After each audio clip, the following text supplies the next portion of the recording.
उत्तर प्रदेश में नगर निकाय चुनाव को लेकर समाजवादी पार्टी अध्यक्ष और पूर्व सीएम अखिलेश यादव ने प्रदेश की योगी आदित्यनाथ सरकार पर जोरदार निशाना साधा। नगर निकाय चुनाव में ओबीसी आरक्षण को नज़रअंदाज किए जाने के मामले को उठाते हुए अखिलेश ने कहा कि सरकार ओबीसी समुदाय की हकमारी कर रही है। अखिलेश यादव ने जोरदार हमला बोलते हुए कहा कि भाजपा का पिछड़ों के प्रति हमेशा सौतेला व्यवहार रहा है। आज पिछड़ों का आरक्षण छीना है, कल दलितों की भी बारी आ सकती है। भाजपा षड्यंत्र के तहत बाबा साहब के लिए अधिकार को खत्म कर रही है। ओबीसी और दलित का आरक्षण छीनकर उन्हें गुलाम बनाना चाहती है। भारतीय जनता पार्टी का पिछड़ों के प्रति व्यवहार हमेशा सौतेला रहा है और आज जो हमें देखने को मिल रहा है ये पहली बार ऐसा नहीं हो रहा है। भारतीय जनता पार्टी का समय समय पर पिछड़ों के प्रति, दलितों के प्रति हमेशा सौतेला व्यवहार रहा है और आज पिछड़ों का आरक्षण छीना है, कल दलितों की बारी हो सकती है।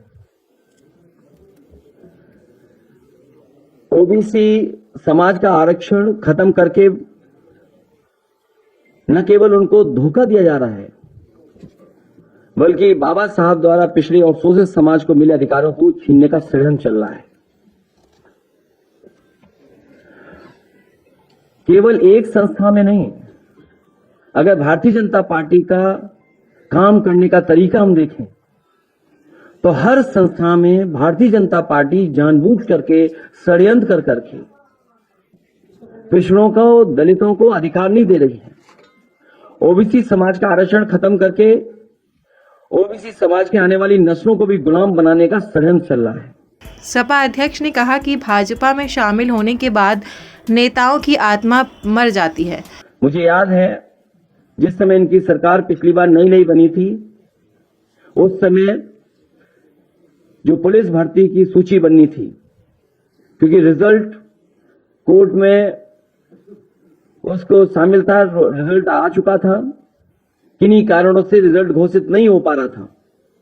जब कोर्ट के माध्यम से घोषित किया गया तो इसी भारतीय जनता पार्टी की सरकार ने वो रिजल्ट घोषित किया और घोषित होने के 3-4 दिन बाद इन्होंने पूरा का पूरा रिजल्ट बदल दिया और कहा कि ये नई आरक्षण व्यवस्था है, उसके तहत नई सूची बनाई जाएगी। मुझे याद है उस समय 1700 पिछड़े और दलित नौजवानों को नौकरी मिली थी। वो 4 दिन तो खुश रहे, लेकिन 4 दिन के बाद वो खुश नहीं रह पाए, उनको नौकरी से बाहर जाना पड़ा। उस समय भी वो लोग जो नौकरी से रह गए थे, हर मंत्री के घर गए थे। लगता तो यह है कि भारतीय जनता पार्टी की सरकार में आने के बाद और भारतीय जनता पार्टी में शामिल होने के बाद जो नेता उसमें हैं उनकी आत्मा मर जाती है, उन्हें कोई दिखाई नहीं देता।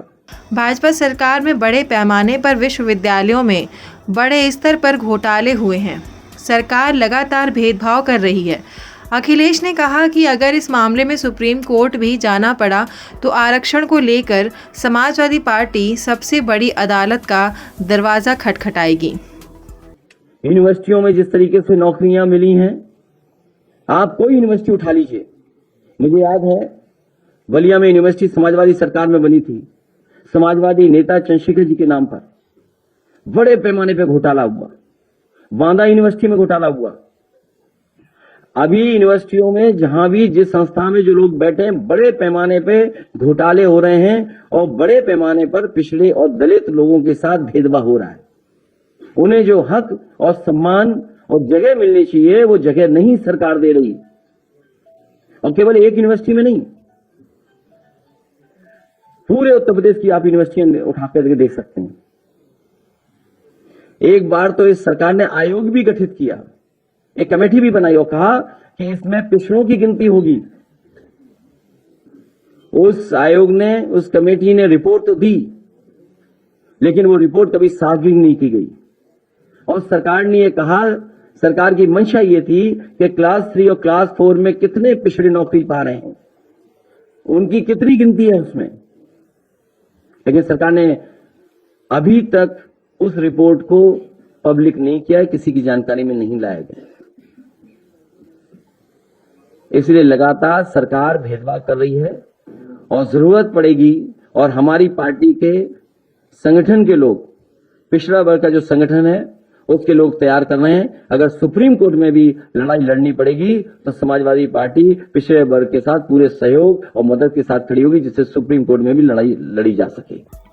उन्होंने भाजपा सरकार पर हमला बोलते हुए कहा कि अगर उनकी नीयत आरक्षण के मसले पर साफ है तो विधानमंडल की विशेष बैठक बुलाकर इस पर चर्चा करें। अखिलेश यादव ने अयोध्या से आए व्यवसायियों के प्रतिष्ठानों पर बुलडोजर चलाए जाने का मामला उठाते हुए करारा हमला बोला।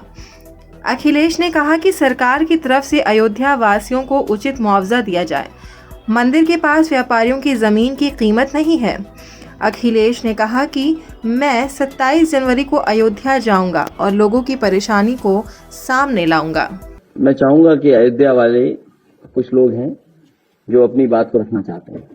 मैं अपनी बात यह कहना चाहता हूं, सबसे पहले हम व्यापारी हैं और हम लोगों को भुखमरा और बिल्कुल पूरी तरीके से हम लोगों को दुकान उजाड़ करके और बुलडोजर तोड़ दिया गया। इससे तो अच्छा सबसे बड़ी बात ये होती योगी जी और मोदी जी को, अगर उनको तोड़ना ही था, मुआवजा देना ही था, नहीं देते।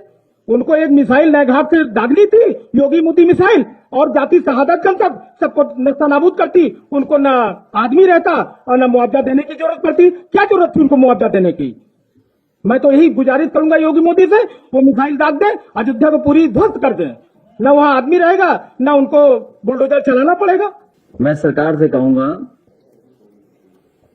कि जो उचित मुआवजा, हालांकि उचित मुआवजा भी कोई शब्द नहीं है, मैं सरकार से कहूंगा कि इन व्यापारियों का जो नुकसान हुआ है, भगवान श्री राम जी की जगह है, इन्हें ज्यादा से ज्यादा मुआवजा देकर के इनकी मदद की जाए और जिस स्थान पे वो रहते थे उस स्थान की कीमत कोई नहीं हो सकती है।